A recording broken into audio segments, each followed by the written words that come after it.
Bonjour les frères, les sœurs, ça fait plaisir de partager ces quelques mots d'exhortation avec vous. Alors on sort, on voit se profiler à l'horizon la fin de ce temps de confinement, mais c'est vrai qu'on a traversé là et on traverse des temps où la présence des autres s'est fait très rare. On pouvait rester connecté que par les réseaux sociaux, WhatsApp, Skype et toutes ces plateformes. Et ce temps en fait ressemblait un peu à un temps de désert, en tout cas un temps de solitude imposé. Alors, on a pu se dire chouette, on a plein de temps pour écouter Dieu et pour prier. Ça, c'est bon en théorie. Mais en fait, dans la pratique, je pense que pour nombre d'entre nous, ça a été beaucoup plus compliqué que cela, en fait.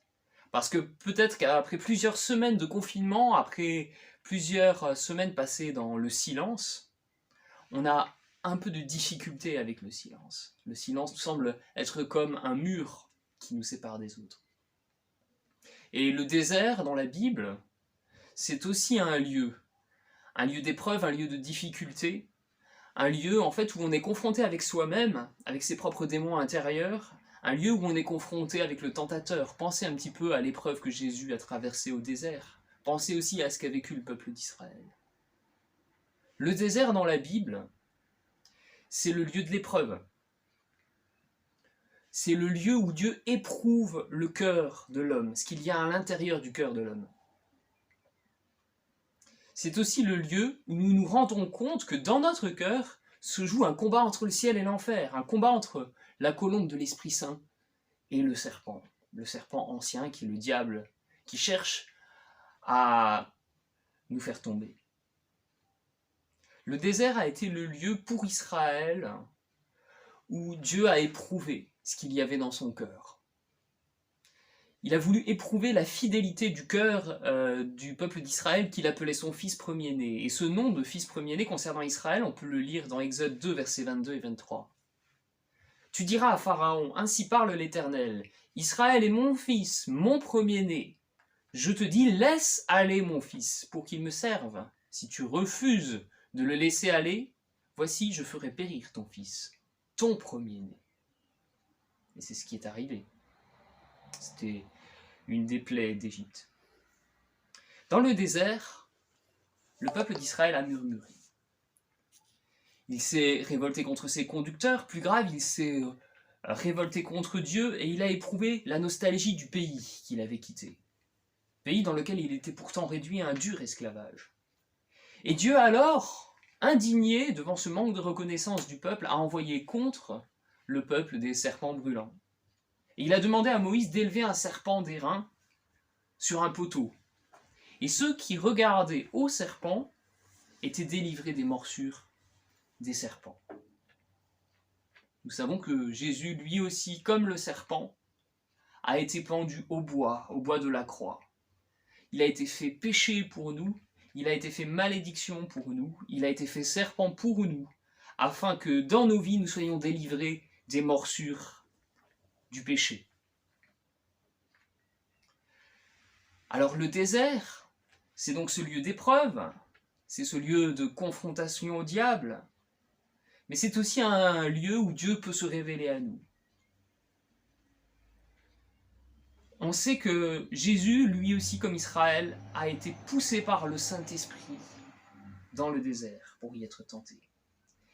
Et là, Jésus a montré que lui, il était fidèle à Dieu, qu'il ne se laissait pas séduire par Satan et ses manœuvres. Là, dans le désert, le Fils unique a été éprouvé par Satan, mais contrairement à Israël, il a résisté. Il s'est montré totalement insensible aux tentatives de corruption de Satan. Premièrement, Jésus dans le désert ne s'est pas servi lui-même, il n'a pas transformé les pierres en pain, car il était venu pour servir et non pas pour être servi. Deuxièmement, Jésus n'a pas cherché l'adoration des hommes, il ne s'est pas prosterné devant le diable pour obtenir la royauté des royaumes de la terre, car il était venu instaurer un nouveau type de royauté, un nouveau type de royaume. Il était venu rendre gloire à Dieu son Père, et non pas chercher une gloire qui viendrait des êtres humains. Troisièmement, Jésus, en fait, ne s'est pas jeté du haut du temple. Il n'a pas cherché à sauver sa peau ou à avoir a joué avec la mort, mais sa mort n'était pas un jeu à Jésus. Sa mort est une mort qui parle encore aujourd'hui, c'est un don de vie, sa mort. Jésus est venu pour se donner pour les autres, pour être crucifié pour les autres, pour donner sa vie en sacrifice pour les autres. Alors il s'est chargé de sa croix et il est mort pour nous, afin que nous ayons la vie. Maintenant, laisse-moi te poser quelques questions. Et toi, dans ta vie, cherches-tu à te servir toi-même ou à servir ton prochain? Cherches-tu à imposer ton propre point de vue ou es-tu prêt à renoncer à tes propres vues pour honorer l'autre? Cherches-tu dans ton travail ou dans l'Église la gloire qui vient des hommes ou celle qui vient de Dieu seul? Cherches-tu la reconnaissance des hommes ou la gloire de ton Père du ciel? Encore une question, cherches-tu ton propre avantage, ton propre confort, ou es-tu prêt à mourir à toi-même comme Jésus est mort pour toi? Mourir à toi-même pour voir la semence du royaume grandir dans la vie de ton frère. Si nous cherchons à faire grandir les autres, nous devrons peut-être être prêts à des sacrifices. L'invitation à suivre Jésus, c'est en fait une invitation à mourir. Se charger de sa croix, quand on se charge d'une croix, c'est toujours pour se rendre sur le lieu de sa mise à mort. Mais l'invitation à suivre Jésus, c'est aussi une invitation à vivre. Parce qu'on ne peut pas être vivant sans passer par la mort. Donc si tu veux voir la vie du royaume grandir en toi, tu dois aussi être prêt à ce que ton amour propre soit mis à mort. C'est ça le prix de la vraie vie. Je lis maintenant Deutéronome 8, verset 2.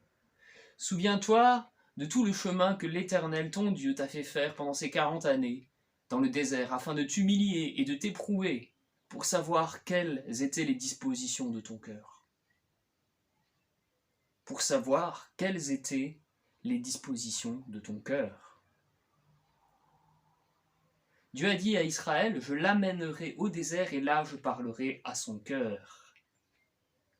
Là je lui donnerai ses vignes et la vallée d'Achor comme une porte d'espérance. Et là, elle chantera comme au temps de sa jeunesse et comme au jour où elle remonta du pays d'Égypte. » Osée 2, 14 et 15. C'est au désert que Dieu voulait rappeler à Israël, son épouse, qu'il l'aimait d'un amour éternel. Et c'est là qu'il la voulait comme une épouse pure, avec un cœur fidèle, et non pas avec un cœur partagé, avec Dieu et puis aussi autre chose. Non, un cœur sans partage. Pourquoi Osée parle-t-il de la vallée d'Achor? La vallée d'Achor était un lieu de triste, de sinistre réputation pour Israël. C'est là que Akan avait été lapidé dans la vallée d'Achor. Pourquoi? Parce qu'il avait pris une part des trésors lors du pillage de la ville de Jéricho. Et ce trésor devait être dévoué à Dieu. Une partie de ce trésor devait être détruite, et l'autre devait être consacré. Donc les métaux précieux devaient être consacrés à la maison de l'Éternel. C'est ce qu'on peut lire en Josué 7. Il y a là un enseignement pour nos vies. Dans nos vies, nous devons aussi totalement renoncer au péché et aux idoles de notre cœur qui nous détournent de Dieu. Tout ce qui en nous prend la place de Dieu doit être remis à sa juste place et même détruit si cela est nécessaire. Pourquoi? Parce que dans nos vies, la gloire revient à Dieu seul. Garder une part de gloire pour nous-mêmes n'est pas une option, et chercher nos propres privilèges n'est pas une option si nous cherchons à suivre Jésus sur le chemin de la croix. Alors laisse-moi maintenant te demander encore ceci. Qu'est-ce qui, dans ton cœur et dans ta vie, prend la place de Dieu?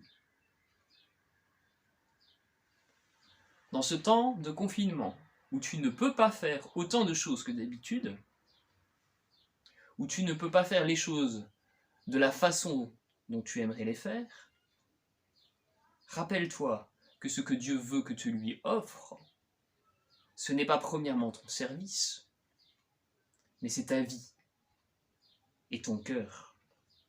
Alors entends la voix de Dieu, ton Père, qui te dit « Mon fils, ma fille, donne-moi ton cœur. » Proverbe 23, 26. Et réponds à cet appel de Dieu. Réponds à l'unisson du psalmiste en disant « Donne-moi un cœur tout simple, donne-moi un cœur sans partage, afin que je craigne